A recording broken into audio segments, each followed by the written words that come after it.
Welcome to our channel. Today we how to restore Trello labels and checklists after card restore. Easy tutorial step by step clearly. To restore Trello labels and checklists after card restoration, begin by accessing your Trello board. Locate the menu on the right side of the screen. Click on Show Menu to expand the options. Select More from the menu to reveal additional features.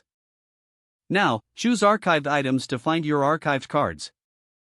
Scroll through the archived cards to find the one you want to restore.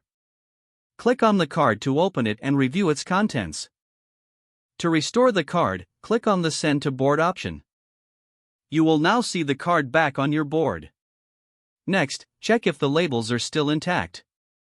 If the labels are missing, reopen the card by clicking on it. Select the Labels option to see assigned labels. Manually reapply any labels that were lost during the archiving process. Now, let's restore checklists. Open the card again to check for existing checklists. If checklists are missing, scroll down to Add Checklist. Create a new checklist and name it accordingly. Add items to the checklist as needed to replace the missing ones. Ensure that all information is accurate and complete. Once you've restored the labels and checklists, close the card. Your Trello card is now fully restored with all necessary components. Repeat this process for any additional cards as needed. If the page does not load, refresh the browser or try again in a private or incognito window. Make sure you are using the correct email address, then retype it carefully to avoid small typos.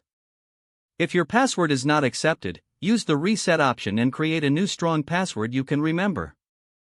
Check your spam folder for verification or security emails, then complete any requested confirmation steps. Enable two-factor authentication if available to improve account security and reduce unauthorized access risk. After signing in, review your profile details so your contact information and settings are accurate and current. If you see an error message, note it down and try again after restarting your device and internet connection. Don't forget to like this video and subscribe to our channel for more step-by-step tech guides.